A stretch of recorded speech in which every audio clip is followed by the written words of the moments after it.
शिवाजी पार्कमध्ये दिवाळी निमित्त रंगीत दिव्यांची रोषणाई, फटाक्यांच्या आतिषबाजीचे सुंदर दृश्य कैद. राज ठाकरेंनी नातवासोबत साजरी केली दिवाळी, फटाके फोडत मोठ्या उत्साहात दिवाळी साजरी. चंदीगडमध्ये दिवाळीचा उत्साह, शास्त्री मार्केट परिसरात रोषणाई. दिल्लीतील संसद मार्ग, पोलीस स्टेशन परिसर रंगीबिरंगी दिव्यांनी उजळले. देशभरात दिवाळी सणाचा उत्साह, दिल्लीच्या इंडिया गेटवर तिरंग्याची विद्युत रोषणाई. श्रीनगरमध्ये दिवाळीचा उत्साह, लाल चौक परिसर विविध रंगांच्या दिव्यांनी उजळून निघाले. नरक चतुर्दशीच्या निमित्तानं अंबाबाई देवीची विशेष अलंकारिक पूजा, नरकासुराचा वध रूपात बांधली अलंकार पूजा. बृहन्मुंबई महानगरपालिका आयुक्त भूषण गगराणींनी घेतली दिवाळी निमित्त पालिका कर्मचाऱ्यांची भेट. भूषण गगराणींच्या अचानक भेटीमुळे कामगारांना आनंद. गडचिरोलीतील आलापल्लीच्या श्रीराम मंदिरात दीपोत्सव, राष्ट्र सेवा समितीच्या वतीनं दीपोत्सवाचा कार्यक्रम उत्साहात पार. यावेळी भक्तांच्या जयघोषानं संपूर्ण परिसर दुमदुमून गेलाय. राजभवनमध्ये राज्यपालांचे प्रबंधक म्हणून निशिकांत देशपांडे यांची नियुक्ती, अप्पर जिल्हाधिकारी म्हणून देशपांडेंना पदोन्नती. राज्यात अतिवृष्टी आणि पुरामुळे बाधितांना मदतीचा ओघ, राज्य सरकारकडून 648 कोटी रुपयांचा निधी मंजूर, निधी वितरित करण्यास शासनाची मंजुरी. ठाकरे सगळीकडे पराभूत होणार, त्यामुळे आतापासून कारणं शोधतायत. सगळे एकत्र येत मतदार यादी यावर बोलतात. अंतिम मतदार यादी जाहीर केल्यावर हरकती घ्या, मंत्री चंद्रशेखर बावनकुळेंची ठाकरे बंधूंवर टीका. दिवाळी सत्ताधारी आणि विरोधी नेत्यांचे मनोमिलन, एका कार्यक्रमात संजय शिरसाट आणि अंबादास दानवे एकत्र, राजकीय हेवेदावे बाजूला ठेवून सत्ताधारी विरोधकांची एकत्र दिवाळी. राज ठाकरेंच्या विधानाला अबू आझमींचा पाठिंबा, मतदार यादीतून बोगस मतदार वगळण्याची मागणी. महाराष्ट्रातील विरोधी पक्ष 1 नोव्हेंबरला निदर्शनं करणार, अबू आझमी यांची प्रतिक्रिया. बच्चू कडू आपल्या भूमिकेवर ठाम, थोडं बोललो तर राजकीय नेत्यांना झोंबलं, मात्र शेतकऱ्यांचा विचार कधी केला का? बच्चू कडू यांचा आमदारांविषयी वादग्रस्त वक्तव्य.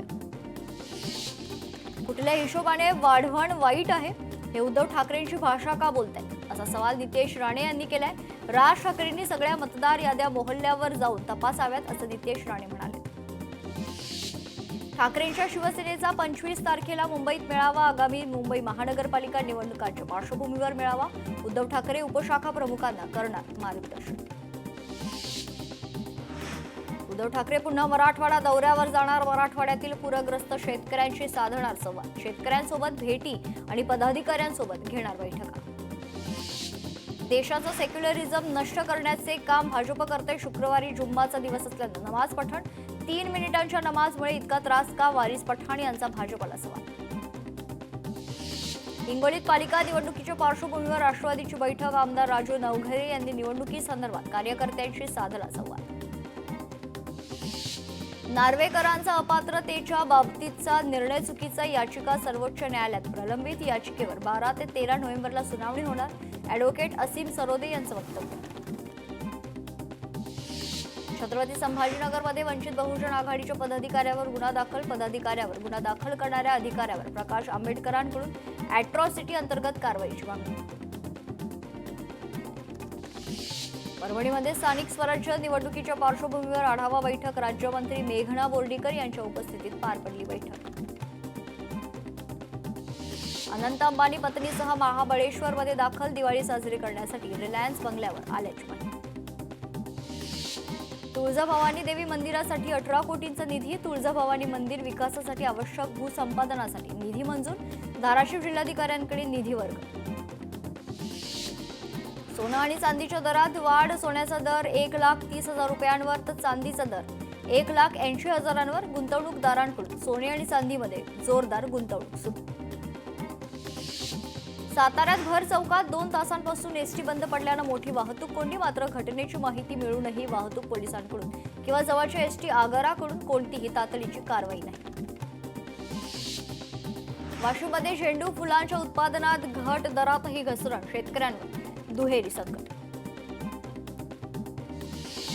कुठलाही अनुचित प्रकार घडू नये, सुव्यवस्थेचा प्रश्न निर्माण होऊ नये यासाठी पुण्यातील शनिवार वाड्यावर पोलीस बंदोबस्त वाढवण्यात आला. अंधारमय रस्त्यांवर पुन्हा उजेड. ॲडव्होकेट मलिक पटेल यांचे कार्य कौतुकास्पद. अमरावतीच्या नूरनगर परिसरात दीर्घकाळ बंद असलेली वीज व्यवस्था प्राध्यापक पटेल यांनी स्वखर्चानं सुरळीत केली आहे. ऐन दिवाळीतच सांगली शहरात पाण्याचा ठणठणाट. संतप्त सांगलीकरांचं पाणी पुरवठा कार्यालयासमोर आंदोलन. प्रशासनाकडून शहराचा पाणी पुरवठा बंद. परभणीत पूरग्रस्त विद्यार्थ्यांना शालेय साहित्याचं वाटप. माजी आमदार बाबाजानी दुर्राणी यांच्याकडून विद्यार्थ्यांना मदत. जालन्यातील अंतरवाली सराटी गावाच्या पोलीस पाटील म्हणून नम्रता रमेश तारक यांची निवड. पुण्याच्या वाघोलीत कंत्राटी सफाई कामगारांचं काम बंद आंदोलन सुरू. दिवाळीची 10,000 आगाऊ रक्कम न दिल्यानं आंदोलन. एकूण 137 कामगार आंदोलनात सहभागी. छत्रपती संभाजीनगरातील कन्नडमधील उपोषणकर्त्यांना पालकमंत्र्यांच्या घरी घेतलं उपोषण मागे. शेतकरी कर्जमाफीसह इतर मागण्यांसाठी गेल्या 10 दिवसांपासून उपोषणावर. अमरावतीत नवसारी परिसरात नागरी वस्तीजवळ कचऱ्याचे ढिगारे. नागरिकांच्या आरोग्याला धोका. संतप्त नागरिकांनी केला रास्ता रोको.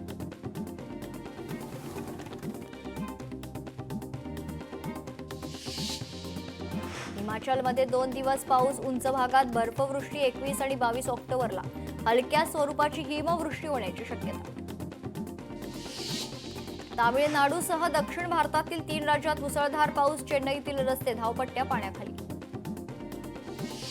केरळमध्ये मुसळधार पावसाची शक्यता. 10हून अधिक जिल्ह्यांसाठी अलर्ट जारी. अकोल्याच्या तुलंगा खुर्दमध्ये जावयाचा संताप. सोयाबीन चुलीला लावली आग. सासूच्या 40,000च्या सोयाबीनचं नुकसान. पोलिसांनी जावयाविरुद्ध गुन्हा दाखल केला असून पुढील तपास सुरू.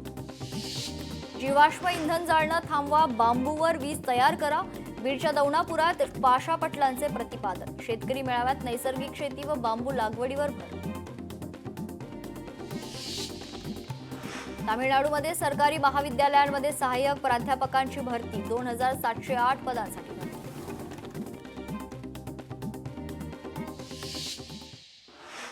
या बातमीसह महाराष्ट्र टॉप 50 मध्ये आपण इथेच थांबते. ताज्या बातम्यांसाठी पाहत राहा लोकशाही मराठी. नमस्कार.